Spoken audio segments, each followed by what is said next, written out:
ഇനി തൊട്ട് ഭയങ്കര പാടാണ് ഓസ്ട്രേലിയ പേരുടെ ആപ്ലിക്കേഷനൊന്നും ഒരു കുഴപ്പം ഉണ്ടാവില്ല. പക്ഷെ അവർ എടുക്കാത്ത എന്നാന്ന് വെച്ച് കഴിഞ്ഞാൽ അവർക്ക് എടുക്കാൻ പറ്റുന്നവരുടെ നമ്പർ കഴിഞ്ഞു. ഇനി അപ്ലൈ ചെയ്യുന്നവരാണെങ്കിൽ നിങ്ങൾ റിജക്ഷൻ വരാൻ ചാൻസ് ഉണ്ട് എന്നുള്ള രീതിയിൽ തന്നെ അപ്ലൈ ചെയ്യും. ഇത്രയും പേർക്കാണ് വരാൻ പറ്റത്തുള്ളൂ. ഇത്രയും പേരിൽ നിന്ന് ഇവർ ഇത്ര കുറച്ച് കഴിഞ്ഞാൽ ഇത് കുറേ പേരെ അഫക്റ്റ് ചെയ്യും എന്നതാണ്. Hi everyone, welcome back to my YouTube channel. ഇന്നത്തെ വീഡിയോ എന്താണെന്ന് വെച്ച് കഴിഞ്ഞാൽ ഒരു ബാഡ് ന്യൂസ് ആയിട്ടാണ് വന്നേക്കുന്നത്. എസ്പെഷ്യലി ഇന്റർനാഷണൽ സ്റ്റുഡൻസിന് വേണ്ടിയിട്ടാണ്. എല്ലാവരും ഇതിനെപ്പറ്റി കേട്ടിട്ടുണ്ടെന്ന് എനിക്കറിയാം. ഇങ്ങനെ ഇന്റർനാഷണൽ സ്റ്റുഡൻസിന്റെ എണ്ണം കുറയ്ക്കാമാണ് ഓസ്ട്രേലിയക്ക് ഇനി കുറച്ച് പേർക്ക് വരാൻ പറ്റുള്ളൂ. ഇതൊക്കെ ഞാനും കേട്ടിരുന്നു. കുറെ ന്യൂസ് റിപ്പോർട്ട്സും അതൊക്കെ ഞാനും കണ്ടിരുന്നു. പക്ഷെ ഞാൻ അതിനെപ്പറ്റി ആദ്യമേ വീഡിയോ ചെയ്യാതിരുന്നത് എന്താണെന്ന് വെച്ച് കഴിഞ്ഞാൽ, ചെയ്ത് കഴിഞ്ഞാൽ ഒന്നാമത് എനിക്ക് കംപ്ലീറ്റ് ഇൻഫർമേഷൻ കൊടുക്കാൻ പറ്റത്തില്ല. രണ്ടാമത് ഞാൻ ഓർത്ത് ഓക്കെ കൺഫേം ആയിട്ട് പറയാം, അല്ലെങ്കിൽ നമ്മൾ ഇവിടെ ന്യൂസിലൊക്കെ കണ്ടിട്ട് എത്ര ശരിയാണെന്ന് നമുക്ക് പറയാൻ പറ്റില്ലല്ലോ. പക്ഷേ ഓഗസ്റ്റ് 26 നമ്മുടെ ഇവിടുത്തെ എഡ്യൂക്കേഷൻ മിനിസ്റ്റർ അനൗൺസ് ചെയ്തു ഇന്റർനാഷണൽ സ്റ്റുഡൻസിന്റെ എണ്ണം ഇനി വളരെ കുറയ്ക്കാൻ പോവുകയാണ് എന്നുള്ള രീതിയിൽ. അപ്പൊ അതിനെ പറ്റിയിട്ടാണ് ഇന്ന് എനിക്ക് അറിഞ്ഞതും ആർട്ടിക്കിൾ വായിച്ചിട്ട് എനിക്ക് മനസ്സിലായതും A to Z എനിക്ക് പറയാവുന്ന പോലെ ഞാൻ വീഡിയോയിൽ പറയാനായിട്ട് ശ്രമിച്ചിട്ടുണ്ട്. അപ്പൊ നിങ്ങളും ഫുള്ള് കാണാനായിട്ട് ശ്രമിക്കാം. നമുക്കിനി മടിച്ചു നിൽക്കാതെ മെയിൻ വീഡിയോയിലേക്ക് കടക്കാം. Let's move to the video. Main വീഡിയോയിലേക്ക് കടക്കുന്നതിന് മുന്നേ, ഇൻ കേസ് നിങ്ങൾ ഇപ്പോഴും അക്കോമഡേഷൻ നോക്കിയിരിക്കുന്ന ഒരു വ്യക്തിയാണ്, ഇതുവരെ അക്കോമഡേഷൻ കിട്ടിയിട്ടില്ലെങ്കിൽ, ആംബർ സ്റ്റുഡൻസിന്റെ അക്കോമഡേഷൻ നിങ്ങൾക്ക് അറിയാം എത്ര പാടാണ് ഇപ്പൊ അക്കോമഡേഷൻ കിട്ടാനെന്ന്. ഇപ്പൊ എന്റെ അക്കോമഡേഷൻ എനിക്ക് കിട്ടിയത് അവർ വഴിയാണ്. അവരുടെ ലിങ്ക് ഞാൻ ഡിസ്ക്രിപ്ഷനിൽ കൊടുത്തേക്കാം. അവർക്ക് ഏറ്റവും വലിയ പ്രത്യേകത എന്താണെന്ന് വെച്ചാൽ, നിങ്ങളുടെ യൂണിവേഴ്സിറ്റി ഏതാണോ അതിനോട് തൊട്ട് ചേർന്ന് തന്നെ അവർ അക്കോമഡേഷൻ കണ്ടുപിടിച്ച് തരും. അപ്പൊ നിങ്ങളുടെ യൂണിവേഴ്സിറ്റി ഏതാണോ അത് വെച്ച് നിങ്ങൾക്ക് സെർച്ച് ചെയ്യാം. അതുകൂടാണ്ട് നിങ്ങളുടെ ബഡ്ജറ്റ് എത്രയാണോ അതൊക്കെ നമുക്ക് അത് വെച്ചിട്ട് ഫിൽറ്റർ ആഡ് ചെയ്ത് അതിനുള്ള ഓപ്ഷൻ കിട്ടും. ഇൻ കേസ് അതിനകത്ത് കിട്ടിയാലും നിങ്ങൾക്ക് അവർക്ക് പേഴ്സണലി എൻക്വയറി അയക്കാനും പറ്റും. അപ്പോൾ അവർ നിങ്ങളെ അക്കോമഡേഷൻ കണ്ടുപിടിക്കാനായിട്ട് ഹെൽപ്പ് ചെയ്യും. അതിന്റെ ലിങ്ക് ഡിസ്ക്രിപ്ഷൻ കൊടുത്ത് എന്തായാലും പോയി നോക്കാനായിട്ട് ശ്രമിക്കുക. അതുകൂടാണ്ട് വേറൊരു കാര്യം എന്താണെന്ന് വെച്ച് കഴിഞ്ഞാൽ, നിങ്ങൾ ഓസ്ട്രേലിയക്ക് വരാനിരിക്കുന്ന, ഓസ്ട്രേലിയക്ക് പഠിത്തതിനെ പറ്റി അറിയാൻ താല്പര്യമുള്ള ഒരു വ്യക്തിയാണെങ്കിൽ നമുക്കൊരു കമ്മ്യൂണിറ്റി ഉണ്ട്. ഇന്റർനാഷണൽ സ്റ്റുഡൻസിനെ ഞാൻ ഉണ്ടാക്കിയ ഒരു കമ്മ്യൂണിറ്റിയാണ്.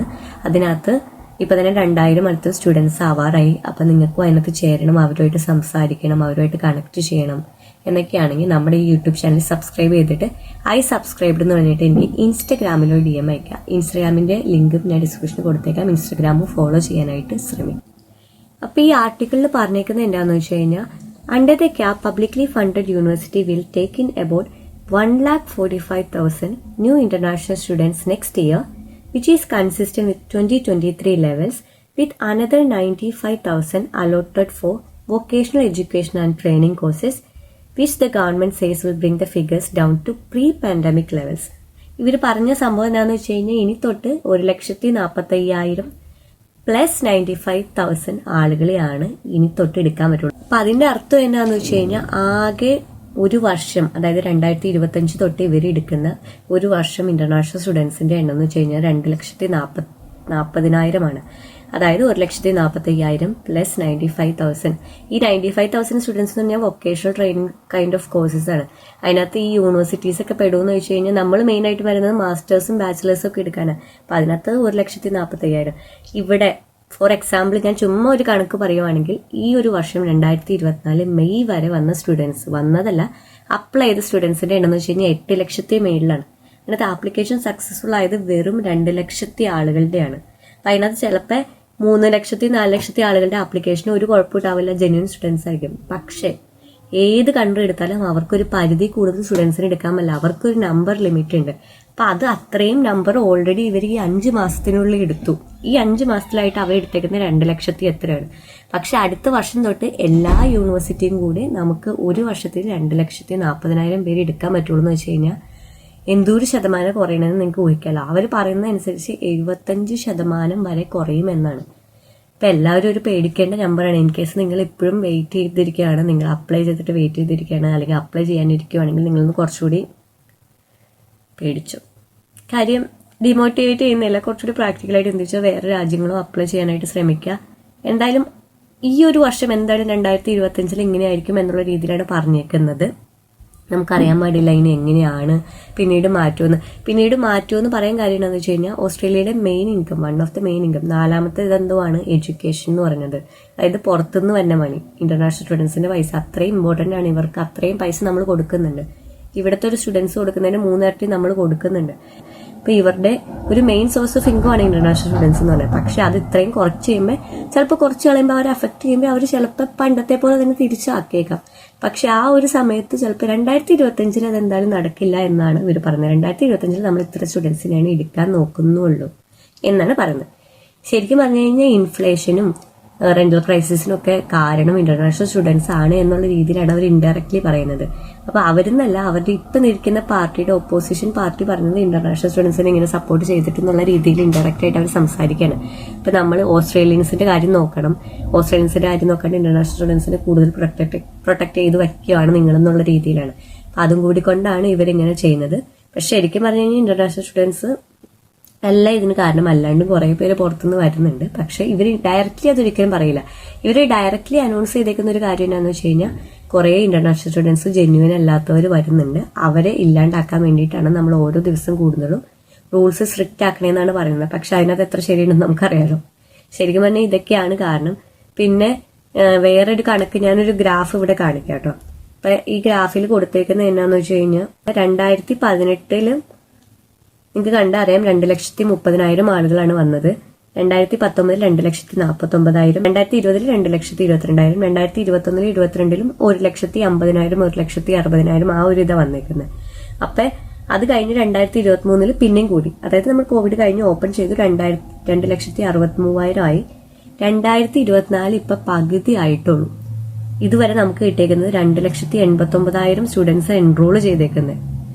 അപ്പൊ ഇനിയും ഇൻടേക്സ് ഉണ്ട്, ഇനി എത്ര പേര് അപ്ലൈ ചെയ്യും? അപ്പൊ അവർ ഇത്രയും കുറച്ച്, അപ്പൊ ഞാൻ ഉദ്ദേശിക്കുന്നത് എന്താണെന്ന് വെച്ചാൽ ഇത്രയും ആളുകൾ അപ്ലൈ ചെയ്യുന്നുണ്ട്, ഇത്ര പേരിൽ ഇവർ ഇത്ര കുറച്ച് കഴിഞ്ഞാൽ ഇത് കുറെ പേര് അഫക്റ്റ് ചെയ്യും എന്നതാണ് കാര്യം. പറഞ്ഞു കഴിഞ്ഞാൽ ഇതിന് കുറെ പേര് പ്രൊട്ടസ്റ്റ് ചെയ്യുന്നുണ്ട്, ഇത്രയും നമ്പർ കുറയ്ക്കുന്ന എന്താണ്, ഇത് ഇന്റർനാഷണൽ സ്റ്റുഡൻസിനെ അഫക്റ്റ് ചെയ്യുന്നൊക്കെ പറഞ്ഞുകൊണ്ട് ഇപ്പൊ തന്നെ കുറെ പേര് പ്രൊട്ടസ്റ്റ് ചെയ്ത് തുടങ്ങി. പക്ഷെ അതിനകത്ത് എനിക്ക് തോന്നുന്നില്ല വലിയ മാറ്റമൊന്നും ഉണ്ടാവാൻ പോകുന്നെന്ന്.